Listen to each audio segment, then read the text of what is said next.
ఓట్లప్పుడు కానొచ్చిరంటే మళ్ళీ 5 ఏళ్ల దాకా పత్తాకున్నారు కొందరు ఎమ్మెల్యేలు.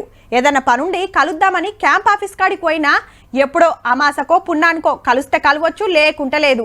ఒకళ్ళ కలిసినా పలానా తిప్పలుందని చెప్తే కాదెంత పని నేను చూసుకుంటా పో, నీ పని అయిపోతుంది పో అనగానే ఇల్లిటు పని అటు ఇట్లుంటది. మరి ఏసీ అరలల్లా ఏసీ కార్లల్లో తిరిగే ఎమ్మెల్యేలు పబ్లిక్కు కలుసుడే కష్టం. అసంటిది పబ్లిక్ తాని పోతారు. అందరు అట్లనే ఉంటారని కాదు, కొందరు గిట్ల సూతుంటారు.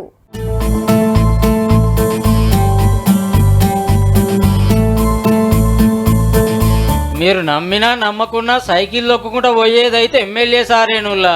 కానీ మన తనగాదుల్లో అస్సాం రాష్ట్రం కుంతాయిల బీజేపీ ఎమ్మెల్యే పేరు మృణాల్ సైకియా.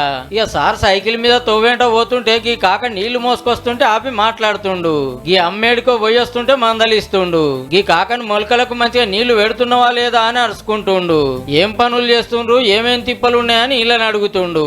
సఫాయి వాళ్ళ పని ఎట్లా నడుస్తుందో తెలుసుకొని ఊరోళ్లతోని కలిసి స్వచ్ఛ భారత్ కార్యంలో జరసేపు చీపురు పట్టి చేత్తు ఊడ్చిండు. గీ బుడ్డలతో కరాటే సూత చేస్తున్నాడు. ఏదో అట్లా సంబరానికి దొక్కుతుండేమో అనుకునేరు. సైకిల్ సార్దే. అప్పుడప్పుడు ఇట్లా సైకిల్ వేసుకొని ఊర్ల పొండ పోయి పబ్లిక్ తిప్పలా అరుచుకుంటాడట. ఇటు పోరలతో నాయుడు, అటు పెద్దలను ఖుషి చేసుడు. ఎమ్మెల్యే గారే ఉయ్యాలు ఊపుతుండే వరకు చిన్న సంబరం కాదు ముసలవ్వలది. ఈడ కుండలు చేస్తోళ్లతో ముచ్చట పెడుతుండు. సైకిల్ ఖరాబ్ అయితే మెకానిక్ షాప్ కి వచ్చి రిపేర్ చేయించుకుంటుండు సారే. ఓ ఇట్లా చెప్పుకుంటూ పోతే శాన్నే ఉన్నాయి. కానీ ఎమ్మెల్యే అంటే ఇస్త్రీ నలుగని కద్దరంగి, ఏసీ కారు, ఆటోగలు ఇటోగలు గన్మెన్లు, వెనకాల కార్యకర్తలు ఉండాలి. కానీ గవాన్ని లేకుండా గింత సింపుల్ గా తిరుగుతుండంటే గీనేం ఎమ్మెల్యేరా నాయన అని కణవాళ్ళు ఎంత నవ్వుకుంటారో పో.